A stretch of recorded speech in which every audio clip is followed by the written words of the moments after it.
December 2nd, 2015 began much as any other day. A large, thriving metropolitan area coming to life, and thoughts of future plans and hopes.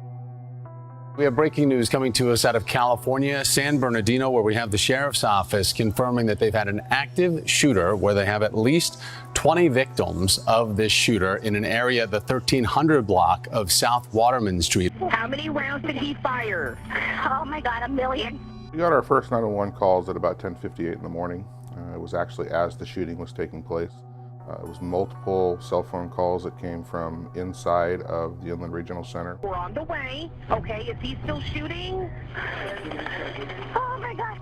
We knew, because we can hear over the radio, that there were people down and we were going to need medical personnel. San Bernardino PD started saying we need some units to start pulling up, to start pulling the injured and the wounded out. Thank you. Thank you. Try to relax, everyone. Try to relax. I'll take a bullet before you do. That's for damn sure. Just be cool, okay?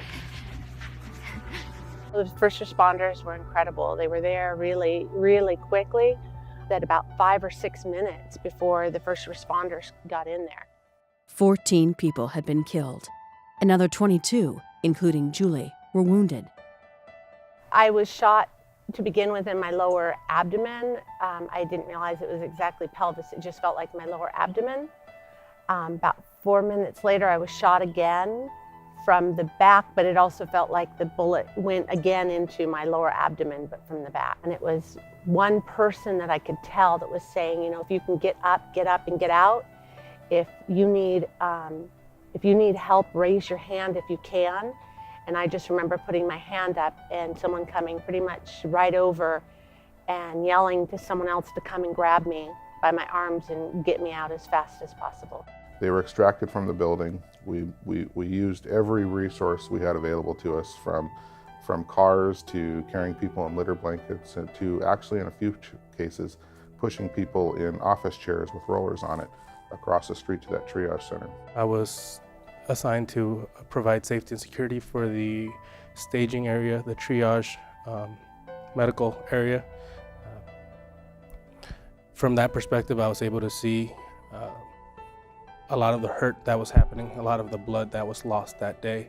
Once I got to triage, you know, I let them know where I was shot. They really quickly got me on a gurney and in the ambulance, and I knew that I had sort of faith at that point that things were going to be okay.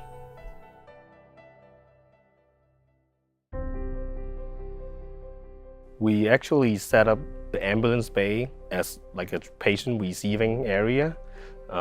Basically, any ambulance that rolled in, we will make a quick triage, determine what kind of resources this patient will need.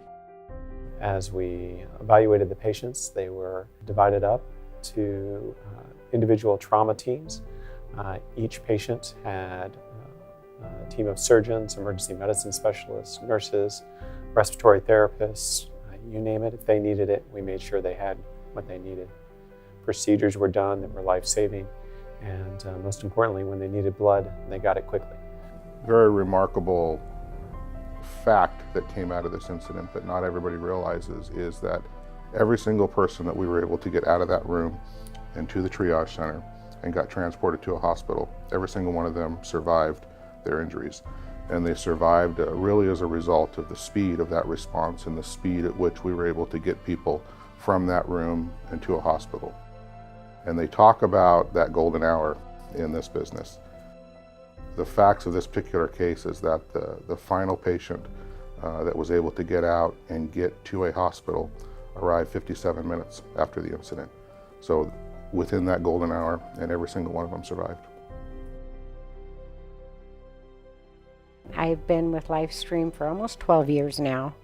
I work in product management, delivering, packing blood. We were making 2 major runs, one to Arrowhead, who's one of our trauma hospitals, and the other to Loma Linda. Once I got on the road, I was in gridlock everywhere I went.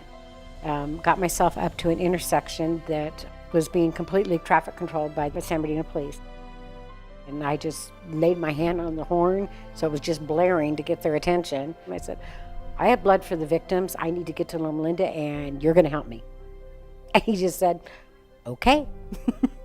Thanks to LifeStream blood donors, 330 emergency units of blood were quickly packaged and delivered to hospitals to help save the lives of victims. Regarding the blood products themselves, I can't overstate how important it was to be able to have that life-saving element to take care of our patients.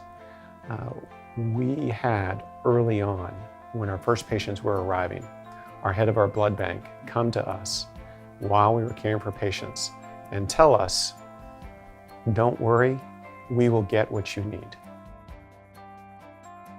And there's only so much medications our CPR can do, but ultimately the only way we can actually help them is by blood transfusions.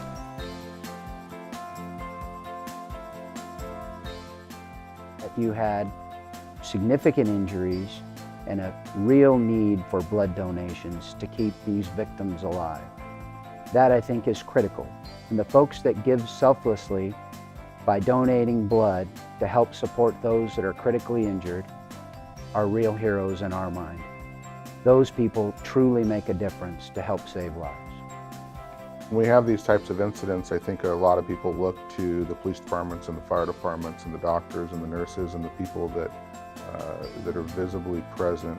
But I think another important thing is that there are people that even before this incident happened that went and they donate blood on a regular basis. And the blood that they donated in the days before the incident saved lives. They helped save the 22 people that survived that day.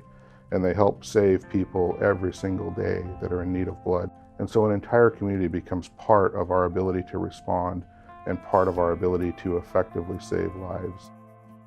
I can stop a threat, but I can't fix the problem going forward, and that's something that only the donors are able to do because of their great heart and willingness to donate.